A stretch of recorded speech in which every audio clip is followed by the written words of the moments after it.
The Untold Stories of America's Founding Mothers. The Silent Revolution, when the men went to war. Before the muskets fired at Lexington and Concord, before the Declaration of Independence was even a whisper in a Philadelphia tavern, the first act of the American Revolution was a domestic, subversive one. It was orchestrated not by a general or a politician, but by the women of the colonies. For decades, the political arguments between the colonies and Great Britain had centered on taxation and representation.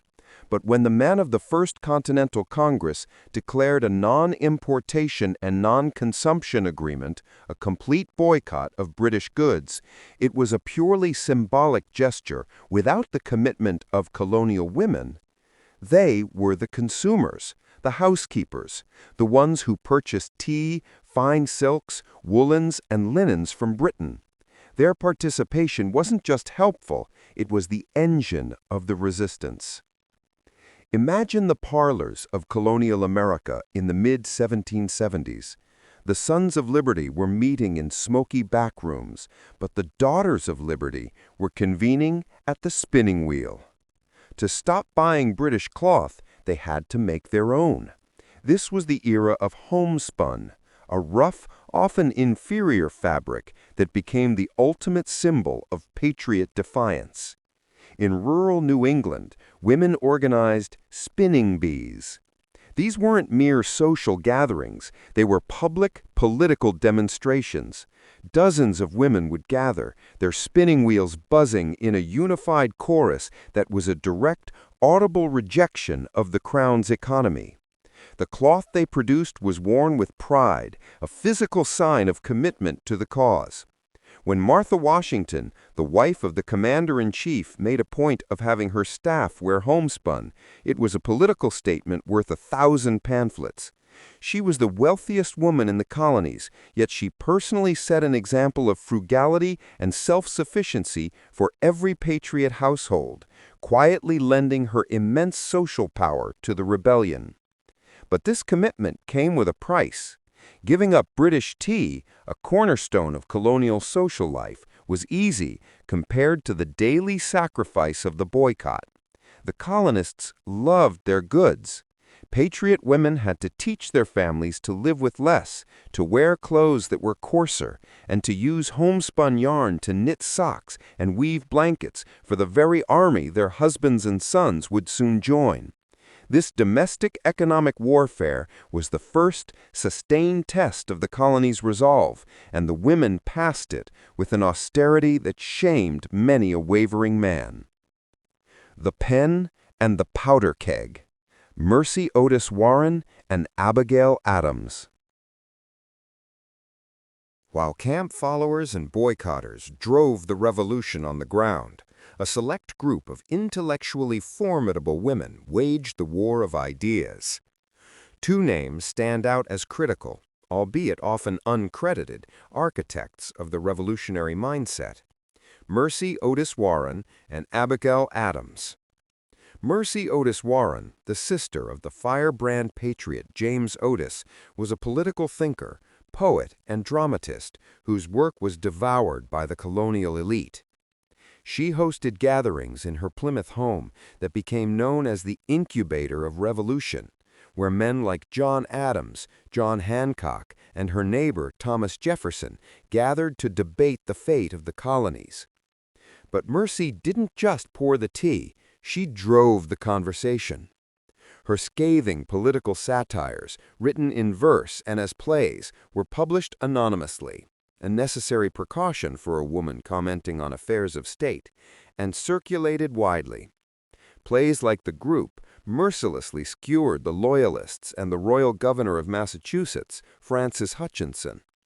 Her writing was not just entertaining, it was propaganda of the highest order, using wit and sharp dialogue to sway public opinion and steal the resolve of the patriots. She was the one who recorded the first draft of American history, publishing her 3-volume History of the Rise, Progress, and Termination of the American Revolution in 1805. It was a primary source, written by a direct participant. A woman's perspective on the Founding Fathers was brutally honest, often critical, and always insightful. She saw the Revolution not just as a fight for independence, but as a moral quest, and she held its heroes to a high standard, even chastising John Adams when she felt his new Federalist politics betrayed the spirit of '76. Across the water, Abigail Adams was not just the wife of the second president. She was his unpaid, unacknowledged political partner and chief counsel. John Adams spent most of the Revolutionary period away from home, in the Continental Congress, then in Europe as a diplomat. Their correspondence, voluminous and remarkably candid, provides the single best window into the intellectual and emotional life of the founding generation. Abigail ran the farm in Braintree, managed the family's precarious finances, inoculated the children against smallpox, and constantly battled the very real threats of British incursion, all while maintaining a relentless, critical correspondence with her husband. Her letters were an absolute flood of intelligence and advice. She reported on local politics, the mood of the people, the state of the economy, and the welfare of the army. John, who rarely took advice, devoured her reports, often responding to her political judgments with an earnestness he reserved for few others. Her most famous admonition, to remember the ladies when forming the new government, is often presented as a quaint request for better treatment. It was far more radical. If particular care and attention is not paid to the ladies, we are determined to foment a rebellion and will not hold ourselves bound by any laws in which we have no voice or representation, she wrote in March 1776. This was not a plea for suffrage, it was a threat of a separate revolution, a philosophical idea that women, as sentient, rational beings, possessed the same natural rights as men, and would not accept a government of male privilege. Though John dismissed her warning with a patronizing tone, her words were a seismic event in the history of American gender politics, an early, powerful articulation of the principles the nation would one day have to confront.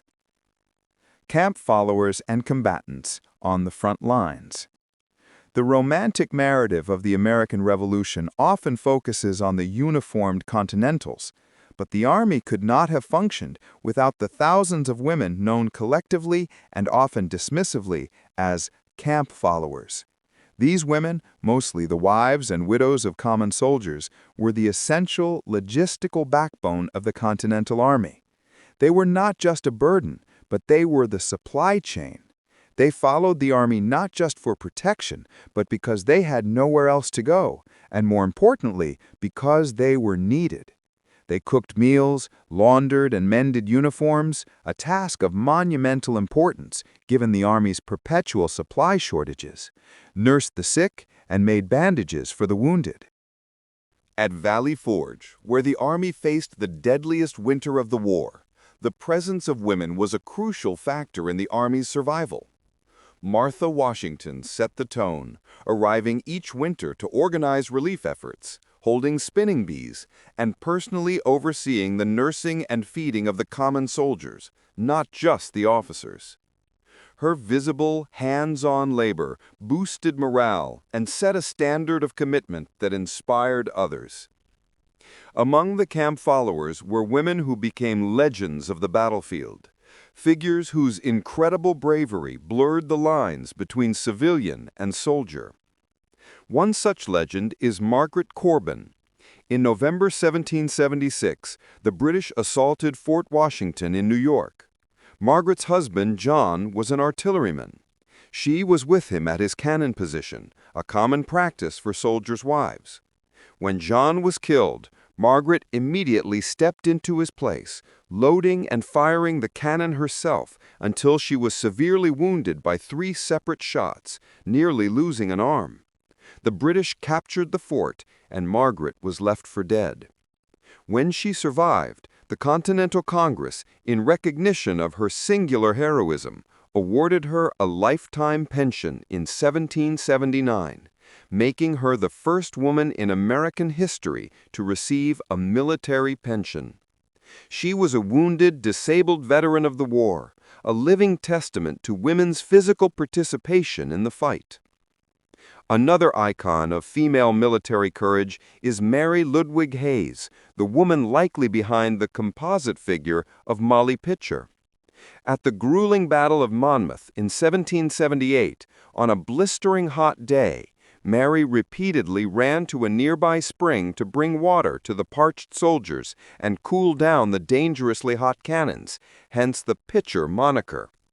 When her husband, John Hayes, collapsed from heat exhaustion or was wounded, Mary did exactly as Margaret Corbin had done. She seized the rammer and took his place. She loaded a cannon through the heat of the battle, narrowly surviving a British cannonball that passed between her legs, tearing her petticoat. General George Washington himself was so impressed by her bravery that he issued her a warrant as a non-commissioned officer, giving her the title of Sergeant Molly. These women were not spectators, they were combatants who took up arms when the army needed them most. The Secret War, Spies and Intelligence Agents. The war effort also relied on a network of subtle, hidden contributions, and here, women played a role that was often more dangerous and strategically vital than even battle. Their accepted social invisibility and freedom of movement across lines of conflict made them ideal, indispensable spies. Lydia Dara of Philadelphia is one of the most famous examples. A Quaker whose pacifist reputation allowed her family to remain in their home after the British occupied the city, she became a sleeper agent for the Continental Army. Her home was requisitioned by British officers for use as a meeting place. In December 1777, she overheard a meeting of General William Howe's staff, who were finalizing plans for a surprise attack on Washington's army at White Marsh. Lydia knew she had to warn the Americans. She told the British that she needed to go to the mill outside the city to fetch flour. Under the guise of a routine errand, she walked miles out to the American camp and delivered a coded warning to a Patriot officer. She walked all the way back, maintaining the appearance of a simple Quaker woman on a household errand. The warning reached Washington, who prepared his defenses. When Howe's attack came, the Continental Army was ready, and the British, surprised by the Americans' preparedness, called off the assault. Lydia Dara's perfect execution of a high-risk intelligence operation saved Washington's army from certain disaster. A more flamboyant and complex figure was Nancy Hark of Georgia. Known for her towering height, cross eyes, and fiery temper, she was a fierce patriot in a region plagued by brutal Loyalist-Patriot partisan fighting. Her most famous act, now a foundational piece of Georgia folklore, involved 6 armed Loyalists who raided her farm. She quickly sent her daughter to fetch water from the spring, giving the girl a secret signal. She then pretended to be an accommodating hostess, serving the men wine and food. As the men drank and relaxed, Nancy began to quietly push their stacked muskets outside through a crack in the cabin wall. She managed to get 2 out before the men realized what she was doing. A fierce struggle ensued. She pointed a loaded musket at the men and declared, "Here, you villains, if you move, I'll blow out your brains." She managed to kill one and wound another before help arrived, holding the surviving 5 men at gunpoint until her husband and neighbors returned to hang them. Her defiance and willingness to take up arms against an overwhelming force earned her the name War Woman. The Revolution was not just a white struggle for political liberty. It was a complex social upheaval that forced the question of freedom for all. The most profound critiques of the hypocrisy inherent in the "all men are created equal" mantra came from women of African descent, both enslaved and free. Phyllis Wheatley was, arguably, the most famous poet in America during the Revolutionary period. Born in West Africa, kidnapped and enslaved in Boston by the Wheatley family. She was a child prodigy who, through the unusual kindness of her owners, was taught to read and write. She was publishing sophisticated classical poetry by the time she was a teenager. Her 1773 collection, Poems on Various Subjects, Religious and Moral, was the first book published by an African-American woman, and the second by any American woman. Her fame was such that she had to defend her authorship in a court of skeptical white men, including John Hancock. She passed the test. Wheatley used her pen to support the patriot cause, even dedicating a poem to George Washington. Yet her most potent subject was the searing injustice of slavery. Her work eloquently juxtaposed the colonists' struggle for liberty against the continued enslavement of Africans. In every human breast, God has implanted a principle which we call love of freedom. It is impatient of oppression and pants for deliverance. Her very existence, a brilliant, educated, published poet, shattered the prevailing racist myths that justified slavery, and proved the inherent equality of the enslaved. She became a living symbol of the intellectual capacity that the institution of slavery sought to crush. Our poems were intellectual weapons that fueled the nascent American abolitionist movement. Meanwhile, a quiet but earth-shattering revolution was being waged in the Massachusetts courts by an enslaved woman named Elizabeth Freeman. Known as Mumbet. In 1780, Mumbet was a slave in the household of Colonel John Ashley in Sheffield, Massachusetts. While in the Ashley home, she overheard the reading of the new Massachusetts Constitution, which stated, "All men are born free and equal, and have certain natural, essential, and unalienable rights." Mumbet listened to these grand words and realized the fundamental legal contradiction. The new state's founding document declared freedom for all, yet she remained enslaved. She immediately walked out of the Ashley house, found a progressive young lawyer named Theodore Sedgwick, and demanded that he sue for her freedom based on the new Constitution's principles.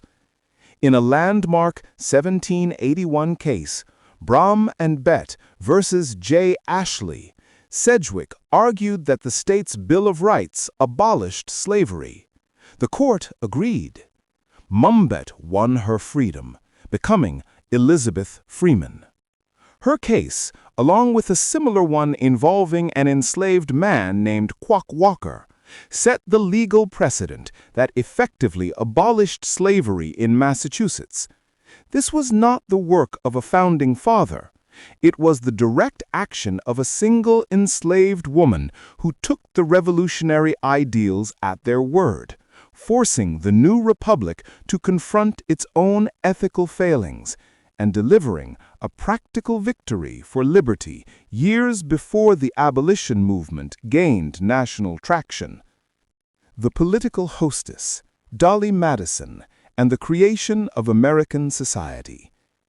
The war was won, the Constitution was ratified, and the new republic needed to define itself. The task of creating the social and political culture of the United States fell, unexpectedly, to a group of women known as the Republican Court, none more important than Dolley Madison.